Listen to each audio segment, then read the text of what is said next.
clearly this team wants their agents to call, text, email. You can see that from their tasks. They have one task for each, but they have to manually check off each task one by one. With a list, you have that SOP in place, but as soon as those actions are done, the lead disappears from the list automatically. They don't have to check off the task is done manually. They just do the action, is one advantage. And the second is you don't just have one giant list of all of the people. You don't have one giant list of 2,000 people. Instead, let's say, like in this account, let me just show you.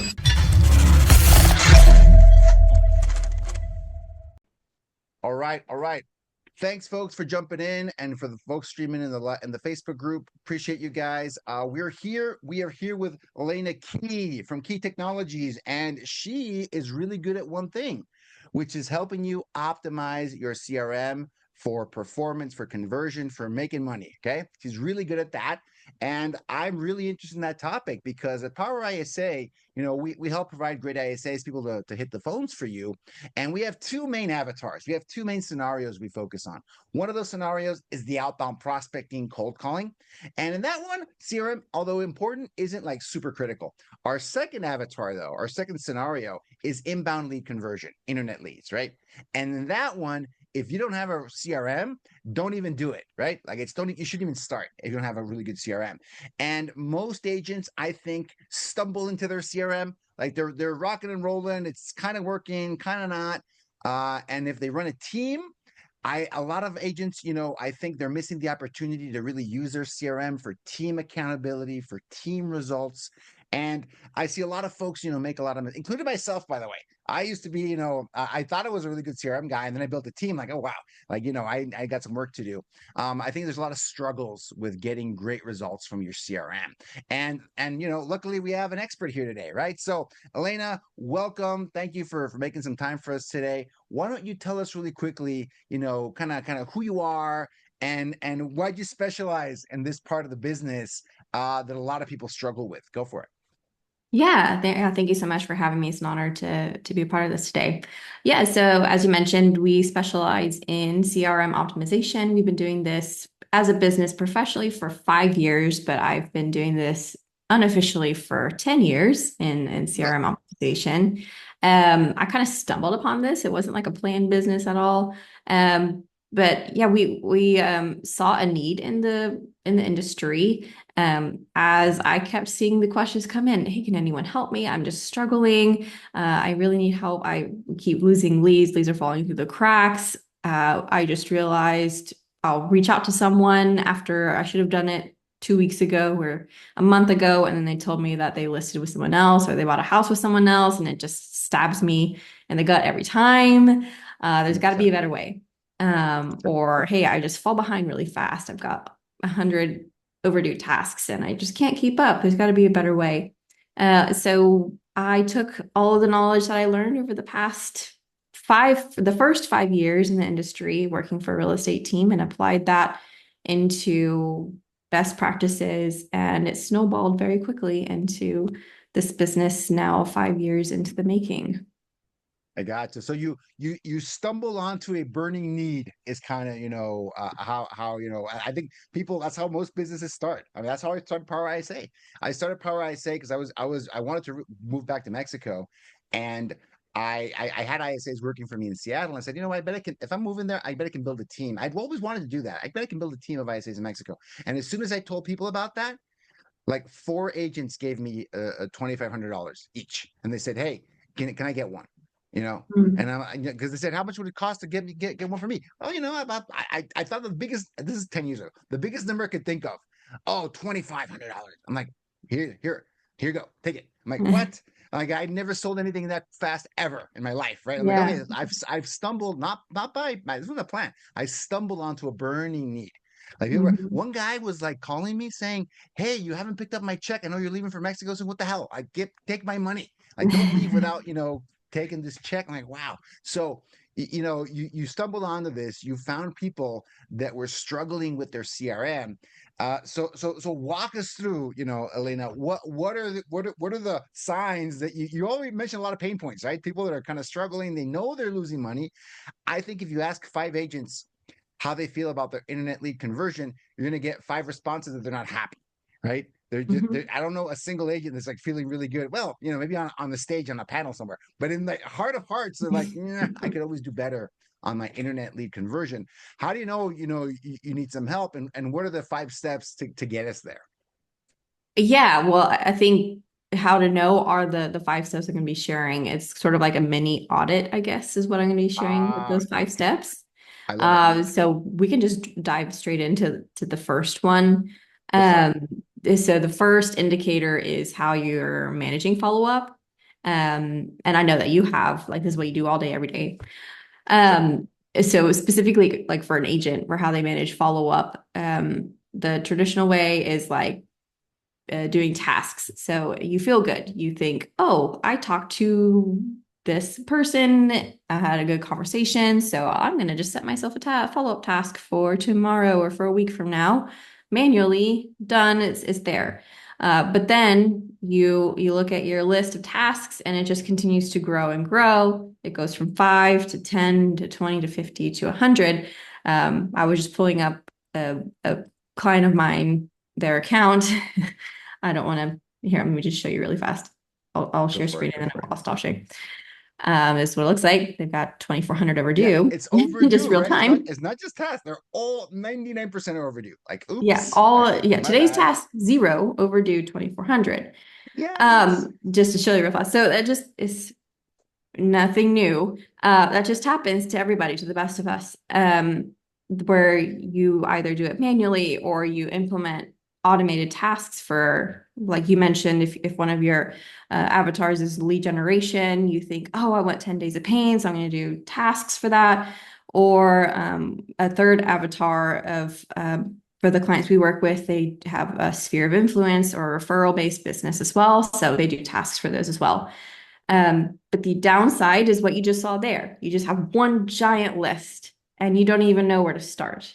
And in that screen share, you may not have noticed. Let me share one more time.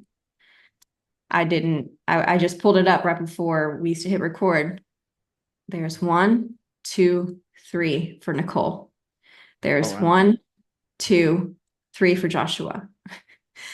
There's 1, 2 for Paul. And so it's just going to happen. You're going to have multiple duplicated tasks for the same person. And so what do you do with that? And especially when you do automated tasks, it's like, okay, not only am I behind, but I didn't get to the 3 tasks for Joshua yesterday and the 3 tasks for Emily yesterday. And then I also had 3 tasks for Joshua and Emily the day before. So what do I do with those? Do I do them and then push the other ones I didn't get to manually forward, or do I just check them off even though I didn't do them, and now I'm wasting time checking them off, and now I'm just doing busy work just to check them off, and it's just like a roller coaster or like a snowball effect.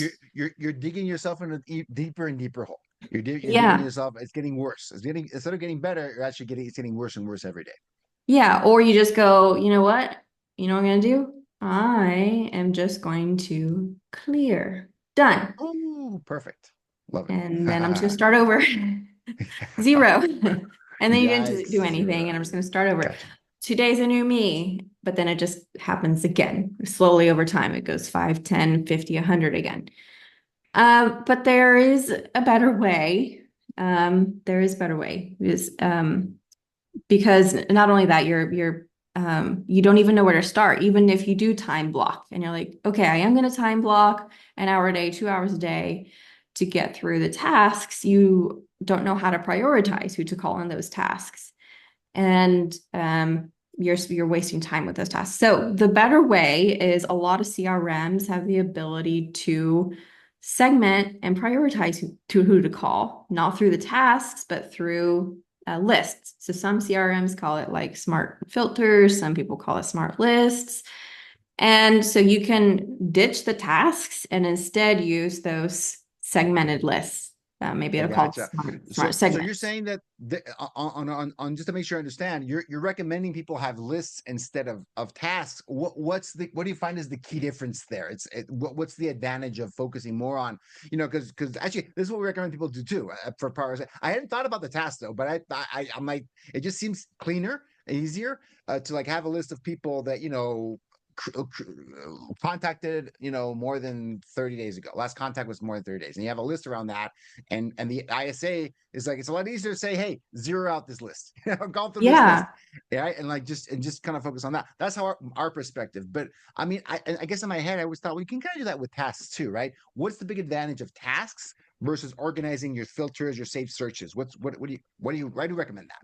Yeah, well, you can still have an SOP. Like clearly, this team wants their agents to call, text, email. You can see that from their tasks. They have one task for each, but they have to manually check off each task one by one.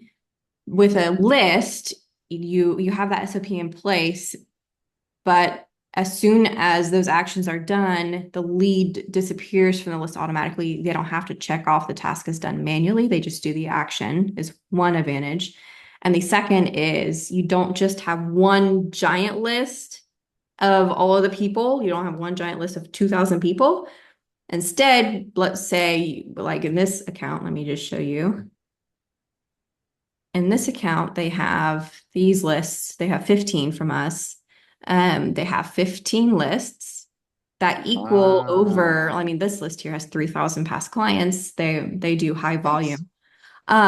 So yes, there's over 3,000 people totaled for their entire team, but it's not one giant list of people. It's segmented to like, okay, new leads with no call attempt. I look at this list often for them. They rock this list. They keep this list. Maximum I've ever seen it is 3 people, even though they are very high volume of new internet leads. Because if you were to have this as one list, it would be like 4,000 people. But because you can create lists, you can segment and say, okay, I don't have one giant list of 4,000 people. Instead, I can prioritize like, yes, I'm not going to get through all 4,000 people, but old leads down here at the bottom, not reached, that we've already tried 10 times or 5 times are not as important as these new leads, as these high priority, as these gold mine people that we've identified as these HOTS. We prioritize, and the lower we get, the lower priority they are to fall. So you prioritize, and you set certain criteria, right? You're saying, hey, brand new internet leads, right? This is what we want. And then, some automation replies, uncontacted, like new leads that we haven't spoken to, so you've got them in different order of priority. And down even below that, you've got what is like hot weekly, warm bi-weekly, cold bi-monthly? Is that just the cadence of follow-up? It's like is it descriptive? Like saying, hey, these are the ones uncontacted, and you're segmenting the pond in a way, right? Uncontacted leads, it's the blob. You're slicing the blob up into a bunch of different sections. Yeah. So this team is heavy lead based. So we separate new leads even into 2 different lists. So first, we want to make sure all new leads get at least 1 call attempt. So as soon as a lead gets at least 1 call attempt, they disappear from this list. And then the next day they get pushed to this list where it's like, okay, you've attempted at least once, you still haven't reached them. So they keep showing up once a day, every day. And they keep showing up once a day, every day until either they're no longer new, which this is this filter here created less than 14 days ago. That's when we consider them no longer new. And then here, last communication more than 1 day ago. So you can see here, like one day ago was the last try. That's why they're on here. 2 days ago, last try. They'll keep showing up once a day until either they're more than 14 days ago old, or until the stage is no longer lead because now they're reached, or the number of calls made is more than 10 at this point, and they've reached their goal to call new leads at least 10 times. But to your question, these are very matter of fact. People staged as hot.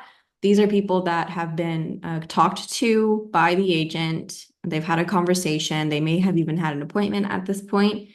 They have not listed or signed to buy yet. So they're not an active client yet, but they're almost ready to work with them. So less than 3 months out. So they're staged hot, 1 to 3 months, with last communication more than 7 days ago. So we sort the list by oldest to newest. These people do need attention. Last communication was 5 months ago. So this list does need attention. But these people show up once a week and it's sorted by oldest to newest. That way you're not calling the same people over and over again. And same applies to warm biweekly, that's 3 to 6 months out. Cold monthly is 6+ months out, and so on. Gotcha. So the key action there, if I'm an agent on a team, I'm doing the activity, and then I'm setting the right stage. I make sure that the lead is in the right stage, and then the rest of it kind of takes care of itself. Yeah. And then all of this in between, we consider all of these high priorities. So Cool. this client in particular, they use 𝐌𝐿opo, but there's other platforms that are similar that use like texting drips or other AI platforms that will get texting replies. So those are very high priority where we don't want the agents to rely on AI. AI is a great tool to supplement and to get a conversation going, but then we want the agent hopping in ASAP because there's nothing that's going to replace a human. So this is high priority list number 4 for an agent to look at the conversation and call ASAP. Hand raisers are people that have submitted a form either to ask a question or to request a showing. So those are also very high priority. These people are looking at specifically HomeBot, but you could also have a platform that provides like Real Scout, Fellow, something like that, some type of home valuation report. Those are very high priority. Those are sellers looking at their report. And this team decided to set up some ponds. So these two rarely have people in them, but these are people who have been sitting in the CRM for a long time and have been dead, and then all of a sudden do some type of action again that initiate something like submitting a form. And then gold mine, I say, use at your risk. These are people you've trashed and would have gotten missed. This is something fun. They've been trashed because maybe they said we're not interested in working with you, or we're working with another agent. So you trash them, but then they either came back to the website or they submitted a form or they came in through another lead source randomly. And at least in this CRM, Follow Boss, people in the trash stage would have gotten missed. So we created a gold mine specifically for people in trash to get resurrected. And we just say, use at your own risk, because you want to look at notes before you call them just to make sure you don't want nothing to do with those people. I got you. Great. So you're helping people prioritize. You've got them in these lists. You're not using tasks because everything you just mentioned, the prioritization, the organization, it's hard to do with tasks, if not impossible to do with tasks. You can look at your tasks, but if you have 800 of them, not super useful. And then what usually happens, people just shut down. Like, it's so much work. They're like, you know what? Just no. I'm never going to make it. And you kind of mentally kind of shut down, like, unsolvable. Infinite problem, and I'm not going to deal with it, right? So the list, avoid that duplication issue too. You're not going to have 3 tasks per lead anymore. So you're going through lead prioritization, contacts instead of these tasks. I love it. I like it. How was this CRM when you first encountered it? How much work did it take to get everything into this? Well, we're still every day we make Oh, updates to wow. it. I mean, we make, I've been working in the CRM for 10 years and we make like 5 updates to it a day. So Wow. it's a constant learning experience. So Interesting. With this team specifically, this group of folks. just with the CRM in general, like with Oh, I got you. with every real estate agent we work with, we learn something new and then we apply it Right. to every client we work with. Yeah, So yeah. we Totally. realize something, whether the client points it out or a member of our team realizes something, and we say, "Oh, we didn't know that." So let's launch an update to everybody. I got it. I love it. And so great. So that's step number 1, right? Go from task based to kind of smart list, safe searches, safe filters, all the different nomenclature, is the safe. I call them safe searches because it's more efficient and the prioritization is clearer. I love it. Yeah, Keep going. yeah. Yeah, so then step number 2, which is what people like, and I like to talk about, is automation and campaigns. Mm. people like those. That's popular. Well, They're like, yeah, the depending on who you automations. talk to, I guess I should say. Okay, true. I guess Depending on if you've had a I'm good a techie guy. experience. I'm a techie guy, so I like that. However, I get so involved in it, and it's so powerful now on these platforms. It's just amazing what they can do that I can miss the forest for the trees. That happens to me a lot, actually, right? I kind of have to pull myself back. Now we err on the side of no automation for a lot of our campaigns because I'm like, well, you know what? I'm gonna let you go for it. Go for it. I don't want to get ahead of myself. I have some questions about this. But go for it. So the step number 2, your workflows, your automations. What do you mean by that? Yeah, well, first, before we dive into the automation piece, let's talk about the content, the content of what you send. So, whenever you're sending content via automation, you first need to get that content received. You want to make sure that it gets sent. That is something that is a bit more recent. I would say, especially with changes that were implemented by Gmail in 2024, they implemented a lot of changes to make it harder for spammers. And then as a result, it affected us in this industry to get our emails delivered and our text delivered.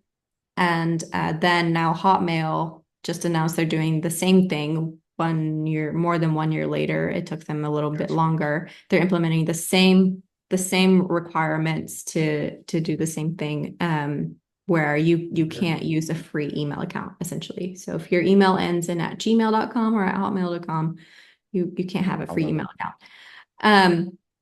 So yeah, there are a couple of battles that you face. I mean, it's good. It's good that these platforms implemented requirements to prevent spammers and scammers. It just made our jobs a little bit harder as a result, so that you're not showing up in spam folders. Because what's the point of sending automations and campaigns if you're not even being seen by anybody?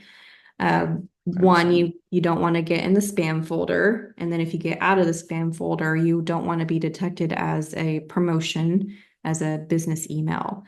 And then once you get out of the spam and promotion, then you want to be opened and responded to.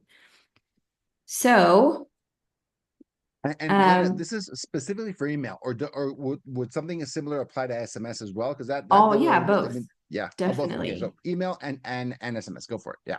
Yeah. Yeah. So specifically to email, like I mentioned, you can't use a free email account in 2025, especially when you're sending emails through a newsletter platform or a CRM.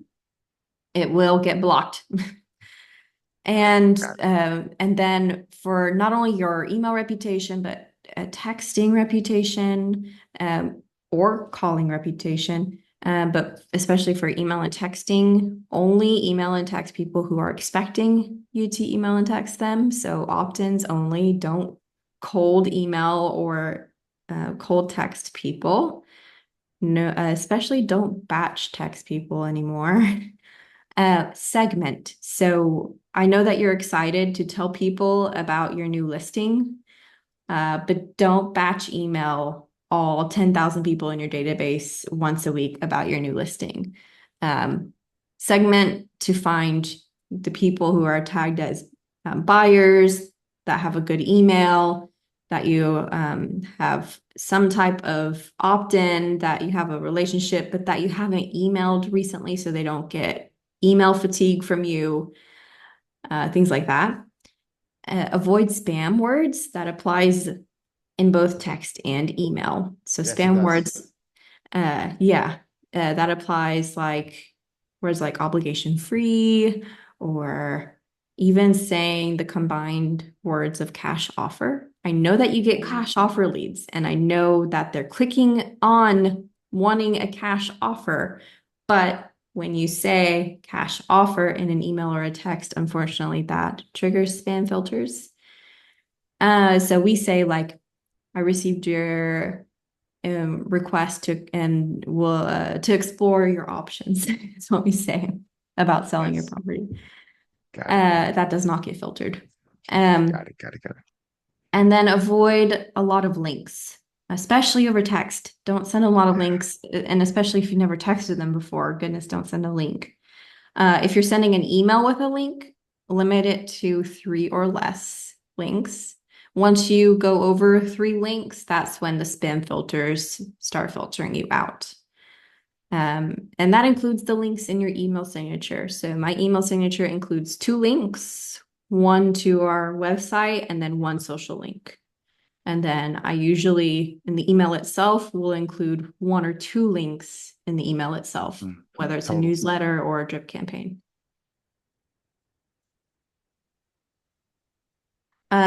So now that you've overcome the battle of spam and promotional folders, you want to get responses if you're sending a drip campaign. Newsletter has a different type of goal. A newsletter, you're not always trying to get a response. Sometimes you are just trying to promote a listing or tell people information about the market or an event you're hosting and you want to get a click. But with a drip campaign, my main goal is to get a response. You got an opt-in, you got them to fill out their information on an ad. You don't really need to click again. They've already clicked. We want to get a response now. So in order to get a response, we send emails that just have plain text. They aren't pretty. They don't have heavy formatting. It just looks like someone typed out an email and a human sent it and asks them a question. That's what's gotten the highest response. Same applies to a text. We just send a very short text message that asks a question. So here's Elena, yeah. is that like the actual scripts, like the text you use, is that something that the agent should get like from a vendor, like a 𝐌𝐿opo, from a marketing agency? Should they kind of try to roll their own? What do you recommend? Because I think the words we use matter, right? The words we use matter, and you can send an email or a text message that is like does all the right language and tries to get a response. I can get a high conversion rate on a high response rate. That can be a high response rate.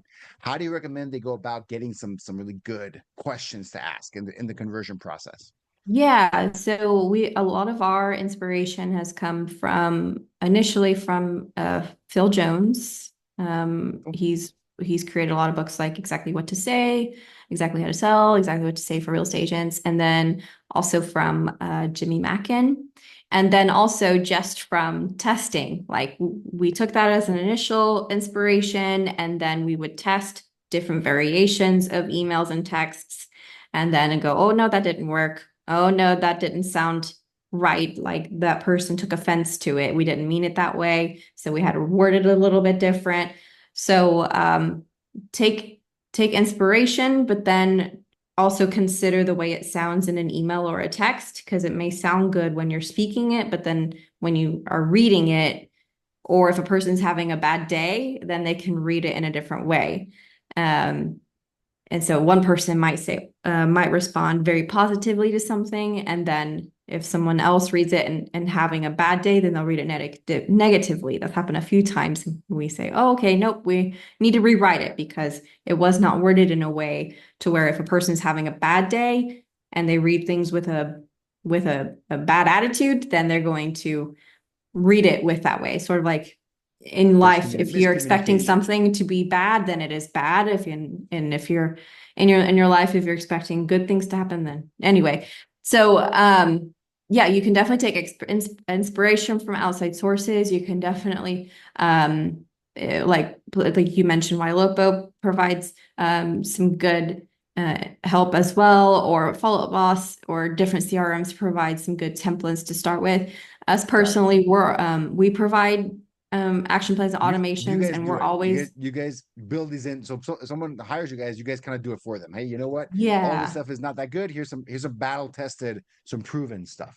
Yes, yeah. So these are plans that we've implemented and we've been testing for over 10 years. And we've sent like these emails over 1 million times, probably 5 million times at this point.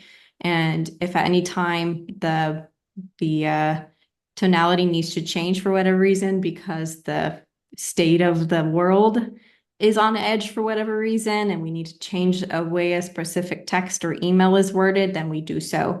So we're always testing and all that fun stuff. So yes, these have high engagement rates for sure and response rates. Cool. Yeah, so here are some examples for new leads, and then I'll show some examples of the type of content you can share with nurture leads. And you can see these are plain text. There's nothing fancy to them, and you may not get excited, but they have high response rates. So for example, our new buyer plan, which is what you see on the left side, 2 email examples, the email only drip gets I think a 60% engage rate. And then when we couple in texting drips, it gets, I think it's like 75. And then on the seller side, it's a similar engage rate for email. And then when we couple in texting, it gets 80%. So it may not look exciting to you, but the response rates are what's exciting.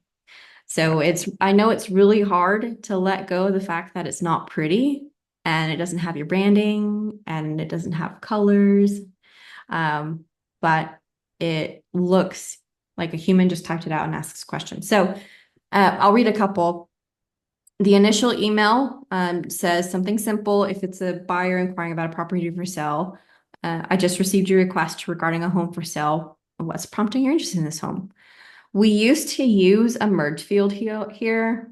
Instead of saying, I just received your request regarding a home for sale, we used to say, I just received your request regarding 123 Main Street. The problem is lead providers sometimes would send over the property inquiry without an address, even though 80% of the time they did. That 20% of the time when it didn't, the CRM would just fill in with saying, I just received your request regarding your property inquiry from 𝐌𝐿𝐿𝐿. And we definitely didn't want it to say that. So it was an all or nothing type thing. So we decided, okay, well, we don't want it to say that 20% of the time. So in case you're wondering why we don't use that merge field, that's why. Got it. And we didn't want it to sound silly. Even in the case of Zillow, it did that too. Sometimes Zillow inquiries didn't come in with that merge field. Then a day later, if they don't respond, it's a little bit longer of an email. If you're anything like me, you want to stay informed on how the market's performing, average price homes are selling for, and how competitive the market is for buyers. Would it help if we schedule a time to chat to discuss the current market conditions and how they relate to your goals? People really like, when I say people, the consumer really likes to be helped. So when we say, would it help if we XYZ for your goals, they really want to know what it's in for them. And we flip this email for sellers too. If you're anything like me, you want to stay informed how the market's performing, average price homes selling for, and how competitive the market is for sellers. So it works both ways for the seller campaign as well. Cool. And then some examples on the seller side.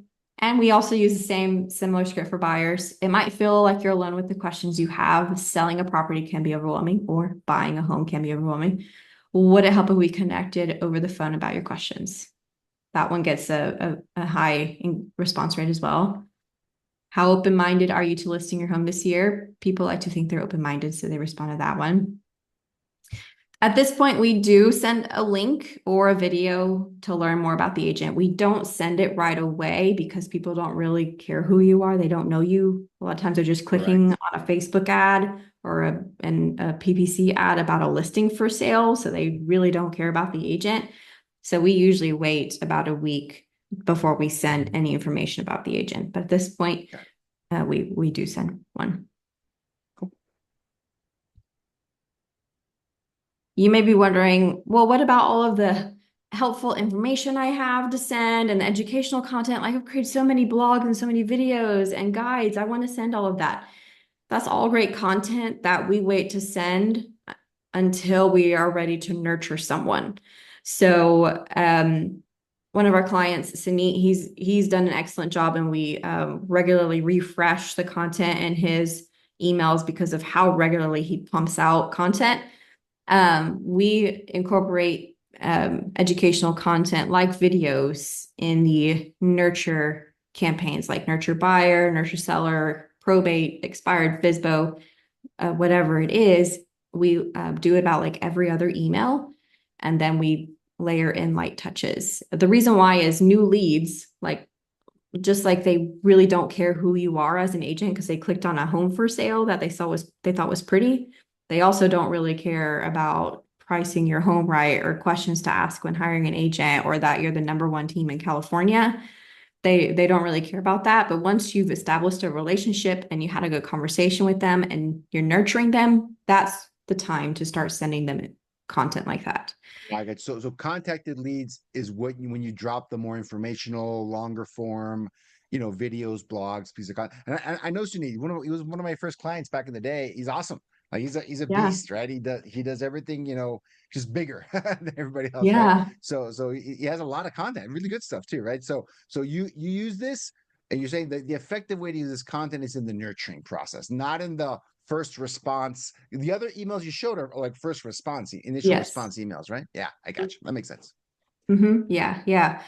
So, and the way that if you're personally trying to decide whether or not to incorporate a video or a blog in your content, just ask yourself, is this video going to be relevant in a year or two? So if your video is mentioning right now, like the stock market's plummeting, that's not going to be relevant in a year from now. You can use that in a newsletter, but don't use it in a drip campaign because as soon as a video is irrelevant, you don't want to have to stop what you're doing and remove that video and replace it immediately. Videos and content that's relevant for right now is great for newsletters, but you want to select content that's relevant long term, and that's what we call evergreen. So if you notice, like #1 team in California, yeah, that's going to be relevant a year from now. Questions to ask when hiring an agent, that's going to be relevant like 10 years from now. How to price your home right, that's going to be relevant. So a couple years ago, we were working with agents, and you were probably working with agents who were pumping out lots of videos that were talking about COVID affecting the real estate market. 100%. No one's talking about that anymore. And so whenever agents were saying, why aren't you using my COVID videos? I said, I'm 99% sure we're not going to be talking about COVID in 2 years. And here Yeah, we are, we're not talking about COVID. I did such a great job explaining the NAR settlement to my clients. Why didn't you use that anymore? Because no one cares Yes, anymore, right? exactly. That too. Old news, old news. Yeah, Mm-hmm, mm-hmm. 100%. Yeah, yeah. So just a few examples there. Now the automation. So now that you've created the content, now it's time to automate. So there's a few different ways you can automate in this particular CRM, and it's probably very similar in others. The first way is when new leads come in, you can automate by lead source. So we take a look at the type of lead source that comes in, and we make sure that the initial messaging is relevant. So for Dave Ramsey leads, we make sure that the initial messaging says, I received your information from Ramsey. And in this case, we can't use the merged field Dave Ramsey because it's going to say Dave Ramsey in one word with no space. So that's something to be mindful of using merged fields. Got it. Be careful with merged fields. So take a look at your incoming leads and look at the sources and set them up on the automated campaigns through the lead flow. So this team generates not only Facebook and PPC leads, but they also have a lot of those sort of pay at closing lead sources that you can see here in some Zillow leads, for example. So, and I recommend taking a look at your incoming lead sources and auditing your lead flow at least once a quarter. I saw, it was just the other day, this one. So we just did an audit of Sunny's account a month ago, and she's since received a new lead source that we need to set up for her. So new lead sources can just pop up into your CRM and you not even know it. And so it's a good idea to audit your incoming lead sources, make sure you set them up on campaigns. So make these campaigns kind of customized per lead source, because like you said, you can customize the messaging. I can be very specific to, because these lead sources are very different, right? Like a Wailopo seller is on your own website versus, someone that came directly from Facebook or from Zillow or from realtor.com. They weren't on your website at all. They're having an inquiry on a specific property, right? So just to make sure that the messaging is consistent with whatever the lead source is. Yeah, and when I say customize, I don't mean go down a rabbit hole and drive yourself crazy, creating 20 different emails for 20 different lead sources and going dark and spending hours and hours creating 20 different campaigns. I just mean make sure that the initial messaging makes sense, and then you can create some general campaigns that generally work for the same types of sources. So, for example, Zillow, Redfin, Realtor.com, those types of lead sources are all generally similar. Street Property Easy. based, right? They're property Yeah. based, like Yeah. HomeLight, Agent Pronto, buyer leads. Oh yeah, homes.com are also like Zillow. Fast Expert, effective agents. Those types of lead sources can all kind of be lumped into the same type of category. They're all referral based sources, so you can create a campaign that's kind of similar in that fashion. Facebook leads and PPC leads, if they're coming in about a property or listing online, those can be a similar campaign. If you have a free guide you're giving away, then the initial email is customized to send that guide, but then you can have a general buyer campaign, a general seller campaign. You don't have to keep going and keep referencing like, hey, you requested that specific guide. Like you're going to drive yourself bonkers creating a new campaign for every little freebie you're creating. the intro is you customize the intro and then use the closest, kind of campaign you already have. Yeah, exactly. Yeah.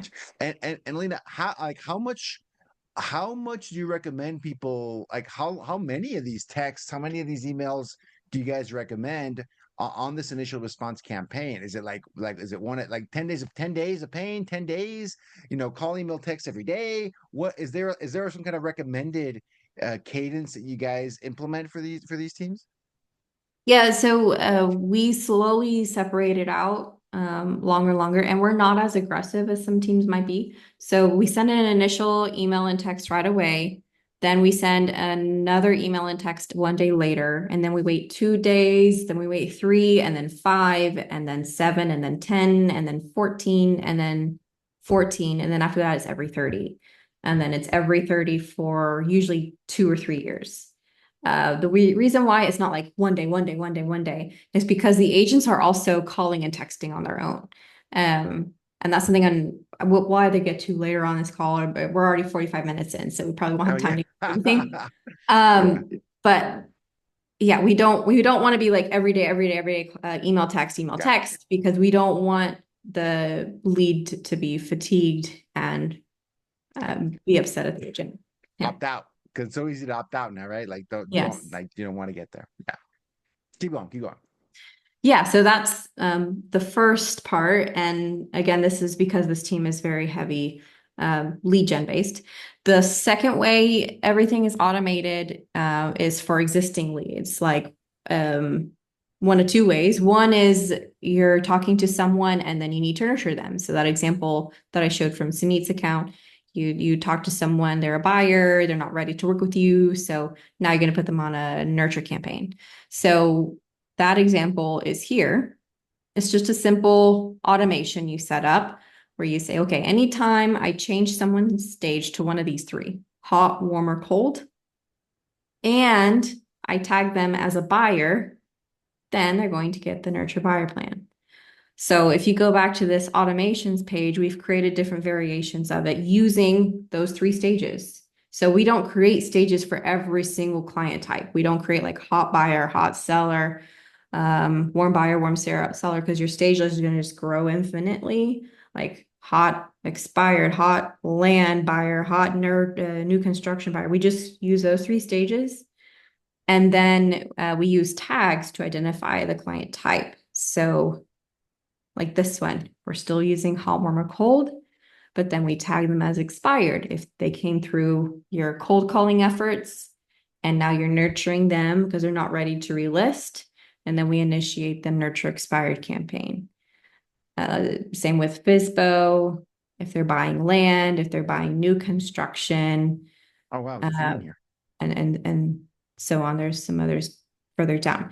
That's one scenario, is sort of a semi-manual process where you've talked to someone, you've changed the stage, and now they're on a nurture campaign, for example. Got it. Another way you can automate is the fully automated approach, if you have integrations with your CRM, or some CRMs have this built in. So this CRM in particular is like a standalone CRM. It doesn't include a website, but it integrates with website providers. You can create automations to track activity with your website provider. So that's what this very top one is, called Back to Website. It tracks when someone views a property on your website or saves a property. And we do have conditions because we don't want to just email anyone at any time coming back to the website. So we have stacked conditions here that is only sending to people who've been in the database at least 30 days, because people that are less than 30 days old are already on the new lead drip. We exclude your current clients. We exclude your HOTs. You're already talking to them. And we exclude people you've talked to recently. If all of those conditions are met, then they receive the Back to Website action plan, as an example. That one's fully automated. There's no manual trigger happening. It's just with the 100%. pixel installed on your website. And when a lead gets tracked, just coming back to your website, that automation initiates. So this client has a number of these, like coming back to the website, looking at their home valuation report. It's activity based. It's Yeah, behavior based, activity based. Yeah. more than like an agent doing something. Actually, which brings me to, I don't know if you're going to get this in a further point, but one of the big questions I received was, you've got this structure, you want to, you're optimizing your CRM. How do you optimize your people to, because not all of these automations, not all of this process is behavior based. Some of it is you got to tag people the right way. How do you solve for that human element, Elena? Because you've got people there. People are, they'll follow instructions, especially agents, like real estate agents. Let's be honest. If they were very methodical, process-driven people, they wouldn't be real estate agents. And they're a little bit all over the place. They can get busy and they can discard this. What's the best practice to make sure your team, is implementing this plan? Because this is a great plan. If they do the right things, this is just going to flow, and you can clearly see the lead journey, right? But if they're not tagging the right way, using the right stages, how do you implement it fully within the team and get them all on board and doing it effectively? Yeah, I had a really good conversation with someone about a week and a half ago. They got complete team buy-in, and the way that they did was they did it before they implemented the changes in their CRM. And they didn't have complete buy-in when they were using the same CRM. They had like 50% buy-in. But then whenever they decided to work with our team, they told the team ahead of time, like, hey, just so you know, we're going to be working with this company to revamp our CRM. And they pointed out all of the fallbacks in their CRM. They said they showed all of the missed opportunities in the CRM, and they showed specific examples. They were like, hey, look at this client. They've listed with someone else. Hey, look at this conversation. They said that they're working with someone else. And this is what this deal is worth. Hey, look, listing is now in MLS. So they showed all of the downfalls of the way that their CRM is currently set up. And they said, we've been working like this in the CRM for 2.5 years. And they got the agents to acknowledge, yes, we agree, it's not working. And so they gave the agents a heads up about it. And then the way that they got total buy-in is immediately at launch. After we finished working in the CRM and we created these automations, we created this workflow, they said, okay, the way we're going to implement, they call it like mining for gold. They said, okay, we're gonna launch, and we're going to have a contest for the first quarter of 2025. Oh, I love that. Yeah, and they said the older you go and the older the lead that you convert, the more money that you add to the pot. And and the more points that you get. And whoever collects the most points at the end of the quarter gets all of the money in the pot. And she reported, let me pull up her numbers, but she told me that they've closed more deals in the team this quarter than they have done in the past 2 years combined with the team because of the total buy-in. She said, okay, here it is. For the first quarter of January through March this year, they increased their calls by 43%, text sent by 29%, and appointments set by 460%. Wow. And Wow. she did it all because they decided to implement this mining for gold. So she did it in a positive way. She didn't do it in a negative way and say, if you don't call the company leads, we're going to take you Fired. off and we're going to implement accountability and we're going to do a lead sweep and you're It going has a to very lose negative it connotation. They or kind of, they're done. you're gonna get Yeah. kicked off the team.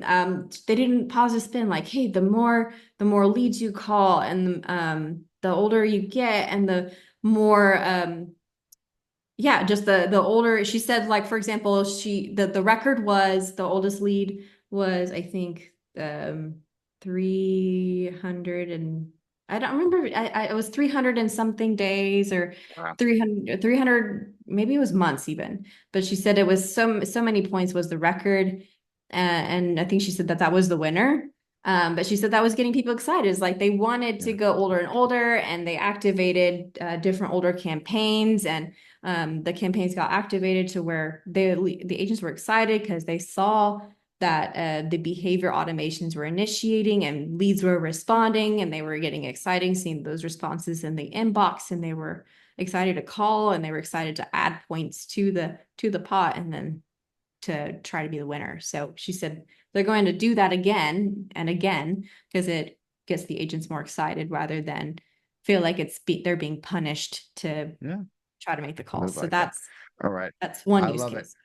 I love it. I love it. Yeah, that's definitely a big question. So, I mean, we're almost out of time. What are the other last two steps? Like, we'll do rapid fire steps Yeah, 4 and rapid 5. fire. Yeah, go for it. Go for it. Okay, let me see what were they. Okay, this used to not be a pillar, but I had to add this because agents were relying too heavily on automation and AI. Aha. Use the dialer, make your Yeah. call. Pick up Don't the rely phone. too much on the automation. It's never going to replace you. I had a lot of agents coming to me and saying, hey, you said that my CRM is not working. I think it was a waste of money. And then I would look and I'm like, there's 3 calls made in the last month. What's going on? Yeah. So it's not, Pick up the phone. yeah, pick up the phone and use the Yeah. dialer and not your cell phone because you're going to be able to make more calls than you can Yeah. with your cell phone. If it didn't happen in your CRM, it didn't happen. It's going to record the calls for you, and the CRM we use automatically creates an AI summary, which is pretty cool.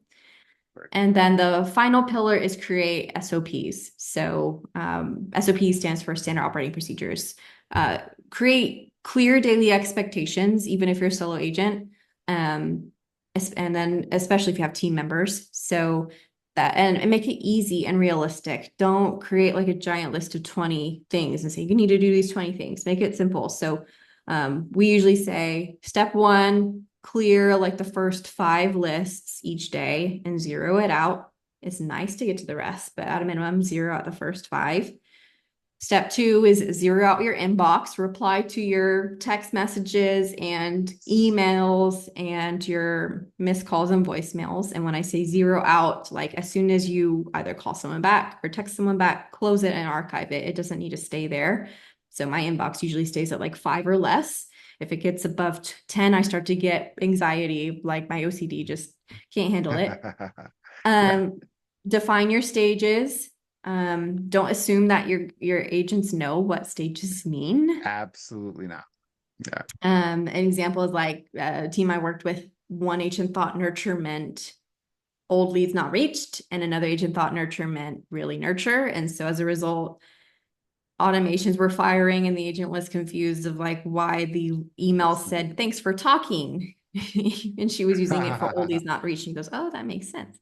So Yeah. don't assume that the name Yeah. is You self-explanatory. didn't read the memo? Like, no, I assume they're not going to read the memo and kind of just, like a continuous training, a reminder, right? SOP. Yeah, and outline the purpose behind the automations. for your agents to understand, like, why are we creating these automations? What's the purpose? When is being used, so that your agents have an understanding of what's being used for. And then if you have agents that are visual learners, bonus points if you create videos. Some agents prefer not to read, they prefer to watch video. I 100%. don't like to read. I struggle when someone sends me a guide and wants me to read a 20-page document. I'm like, I can't do it. So creating videos. Okay, And I that was love my that. I last. love that. Yeah, and we got a couple questions. One question I got from a client was, again, very open-ended question. You do your best. What is the best CRM? Like, that's what they asked. Like, what is the best? Because people want to be on the best. It's the best. Like, how do you respond to someone that asks you that question? Am I in the right CRM? Maybe I'm on the wrong CRM. What do I do now? What do you say to that? The cheesy answer is the one you use. True. I mean, 100%. That's true. That is the right one, right? Yeah. Me personally, I really have enjoyed my experience with Follow Up Boss. Love it. They're sort of like a standalone CRM. They're open API, and you can kind of pick and choose the integrations that you use. I've also enjoyed Sierra. They're also another good CRM. Love it. But there are other good ones out there too that I have yet to be able to have time to dive into. But yeah, there are other Okay. ones that I haven't had time to dive into yet. Awesome. That's great. And we have some people actually, Dustin, thanks Keith for jumping in. Dustin said, I need help. So, I mean, for the people that need help, what's the best way to continue the conversation and reach out to you? Because I think you got some people realizing, hey, yeah, I'm one of those, I'm one of those not optimized cases. What's the best way to kind of reach out to you, continue the conversation, Elena? Yeah. Oops. Love it. Yeah, I just Oops. lost the QR code. It timed Oh out. no. Oh This no. goes to my link tree. If I Okay. can get back to it. Oh my goodness. You can Yeah. scan this for the link tree. I can, I should have saved the link and put it in the chat. But you can grab Okay. that and you We'll can. we'll put it on there. If you're watching this on the recording, like a lot of folks will, we'll drop it in the comments. Look for Elena's link tree in the comments. Another question from Pauline. Any experience with high level CRM? We were just talking about that before the call. I mean, is that so Elena, do you work with all CRMs? Is there any specific ones you work with? Any ones you don't work with? How do you handle that question? Yeah, right now we work with Follow Up Boss. Later this year, we might work in Sierra, to be determined on with any others. Pauline, I tried high level. I really did. It's so powerful, but it's also so overwhelming. And I think it provides way more than an agent needs. I personally Way. tried it. I hired a marketing agency that tried so hard to get me to use high level, and it went way above my head and it was confusing. So no, I don't support high level at this Yeah, time. the user experience on high level, it's gotten better. I will say that it went from borderline unusable to way better. It's a little rougher, especially compared to Follow Boss. Like, holy cow, it's like not the usability, right? The usability is kind of night and day, right? No one gets high level because of the usability. No one does. Yeah, yeah. We You personally get use it. it for like a Yeah, community we have. So we use it for gotcha. like the landing pages and the website, and then as a result, we use it for automations in the back end for it. And I will say it is buggy. Like we use it for the calendar and it just randomly Oh times my out and people goodness. try to schedule on it and it just doesn't work. And we're like, why isn't it working? Why Yeah, can't they schedule? And then 2 seconds later, it's like, I'm back. I'm like, well, when they tried to get on it, it wasn't working. And so it's just yeah, like, I'm done. I'm so for done with sure. it. 100%. Yeah, so it's rougher on the edges. It's not for the faint of heart. You need help to set it up, or you need to buy a snapshot, or you need like a consultant to come in and set it up for you. Which is kind of what we did. So yeah, it is definitely not. It's a little bit more advanced in some aspects, and the usability is very different to follow up. Like CRMs like Sierra and Follow Up Boss are just very user friendly. They're just very very user friendly, right? So Yeah. love that. Yeah. Great, awesome. And Elena, thank you so much. Appreciate you. And for the folks that are just jumping in, I just realized, and this is my fault. One of the reminders went out like an hour late. So people Oh were jumping in here 50 no. minutes ago. That's why people jump in later. But don't worry, fear not, fear not. I will send you guys a recording of this whole session as soon as we're done. I'm going to send you guys a recording. You can watch the replay right now if you'd like, or at your leisure. because this is a great session, a really, really good one. Elena is such a, an expert in this topic, and you have a lot of patience with agents, Elena. You have a lot of patience with those real estate agents, and it shows, right? And it shows the passion and the expertise, the deep knowledge also shows. So appreciate you, taking some time and sharing some of that knowledge with the community. So for the folks that arrived a little, if you just joined and we're ending and you're kind of scratching your head, that's why I will send you guys the replay link as soon as we're done, so you can watch this right now if you guys like. Okay. Awesome. Thank you so much for having me, Gustavo. I really appreciate it. All right. Thanks, everybody. See you guys on the next one. Thank